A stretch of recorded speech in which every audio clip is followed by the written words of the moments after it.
اے امتی سنو، صغیرہ گناہ جن کو ہم معمولی سمجھ کر لیتے ہیں ہو سکتا ہے ہماری بربادی کا باعث بن جائے۔ صغیرہ نیکیاں جن کو ہم معمولی سمجھ کر چھوڑ دیتے ہیں ہو سکتا ہے ہماری بخشش کا سامان بن جائے۔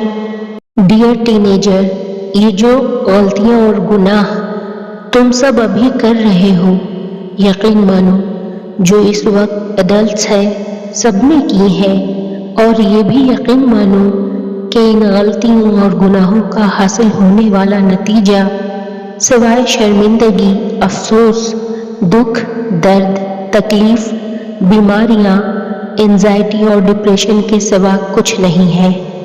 کیا تم نے کبھی اپنے گناہوں کے بارے میں سوچا ہے؟ نہیں سوچا؟ آج سوچنا کہ تم نے کون کون سے گناہ کیے ہیں۔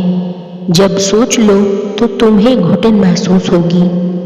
جب گھٹن محسوس ہو تو درود پاک کا دامن تھام لینا، اور کچھ تمہیں بچائے نہ بچائے، درود پاک تمہیں ضرور بچائے گا۔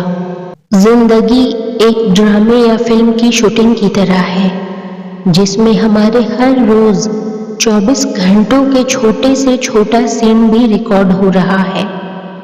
یہ ایسی فلم ہے جس کا اسکرپٹ ایکٹنگ کے دوران لکھا جا رہا ہے، اور پھر ایک دن آئے گا، وہ دن ہزاروں سالوں کے برابر ہوگا جب یہ اسکرپٹ پلے کیا جائے گا، اور اگر ایکٹنگ مالک کو پسند آ گئی تو ہمیشگی انعامات ملیں گے، اگر ایکٹنگ فلاپ ہو گئی تو عذاب ہوگا۔ لیکن اس سے پہلے ایکٹنگ پر سوال ہوں گے، ہر ایک گھڑی کے بارے میں، تو کیا تمہیں ڈر نہیں لگتا؟ To the person who reading this, خدا تمہیں وہ سکون عطا کرے جو دل کو ٹھہراؤ دے، وہ راستے آسان کرے جو تمہیں مشکل لگتے ہیں، اور ہر قدم پر اپنی حفاظت میں رکھے۔ آمین۔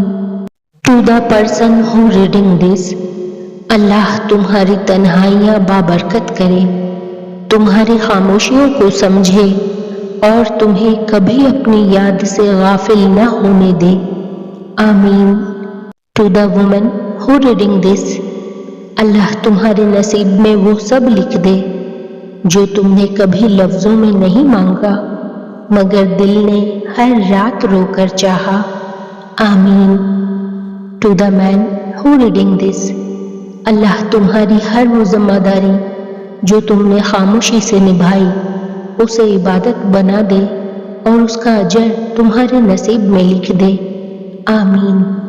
یو نیڈ اسکیپ، جب تمہیں لگے کہ تمہارے چاروں طرف ہی اندھیرا ہے، کالی سیاہ رات ہے، تم پر یہ عذاب آ جائے گا، تمہیں نگل جائے گا، تم ظالموں کی بھیڑ میں پھنس گئے ہو، یہ ظالم تمہیں چھلنی کر کے تمہاری جان لے لیں گے، تمہاری خواہش پوری نہ ہوئی تو تم مایوسی کے سمندر میں گر جاؤ گے، تمہیں لگے کہ تمہیں اسکیپ ہی بچا سکتا ہے، تب تم درود پاک اور استغفار کا ذکر جاری کر دینا، یہ دونوں اذکار تمہیں سکون کی فلائٹ میں بٹھا کر جنت میں لینڈنگ کروا دیں گے، تمہارا سفر بھی بہترین ہوگا اور منزل کا تو کوئی جوڑ ہی نہیں۔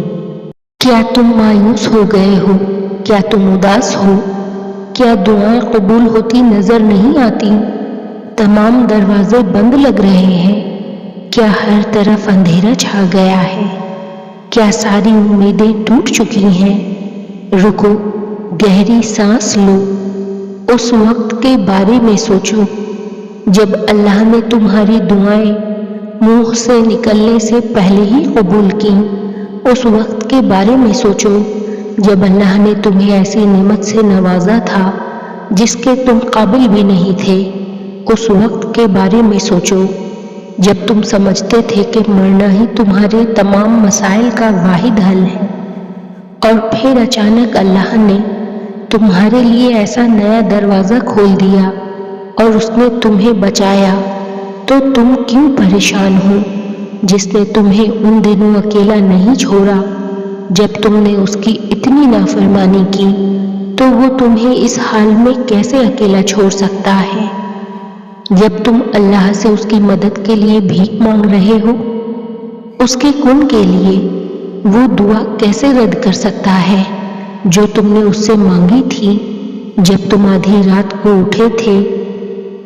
وہ تمہارا ایمان کبھی نہیں توڑے گا، صرف اس کی مصلحت پر بھروسہ کرو، اس کے منصوبوں کا احترام کرو، پھر تم دیکھو گے کہ معجزے کیسے ہوتے ہیں۔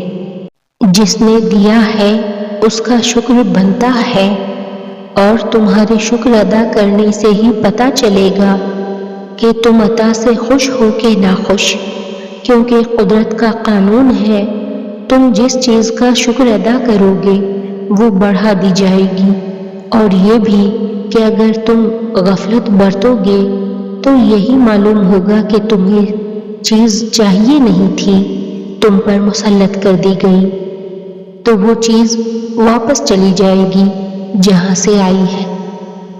اب تم پر ہے، تم جن چیزوں کو زندگی میں زیادہ چاہتے ہو، اگر تم شکر ادا کرو گے کہ تمہیں پیسہ ملا ہے اور اس کا استعمال حرام کاموں میں کرو گے تو کیا فائدہ ہوا؟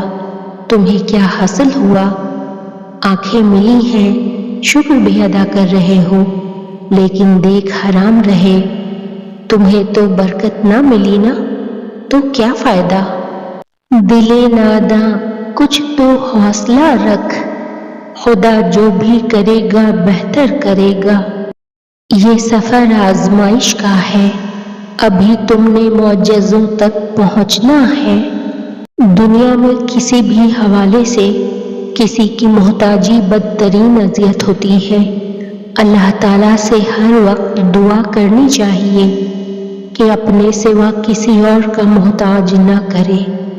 To the person who reading this، خدا تجھے عروج ایسا عطا کرے کہ رشک تیرے نصیب پہ فلک کرے، ہر موڑ پہ فرشتے ہوں ساتھ تیرے، ہر موڑ پہ حفاظت تیری خدا کرے، آمین۔ یا اللہ ہماری مشکلیں آسان فرما دے، آمین یا رب العالمین۔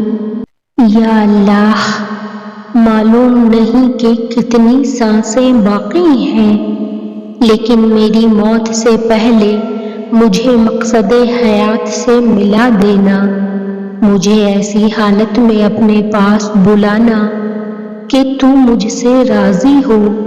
مجھے سمجھ آ گئی ہے کہ اللہ صرف تو ضروری ہے، سب فانی ہے، صرف تو باقی ہے۔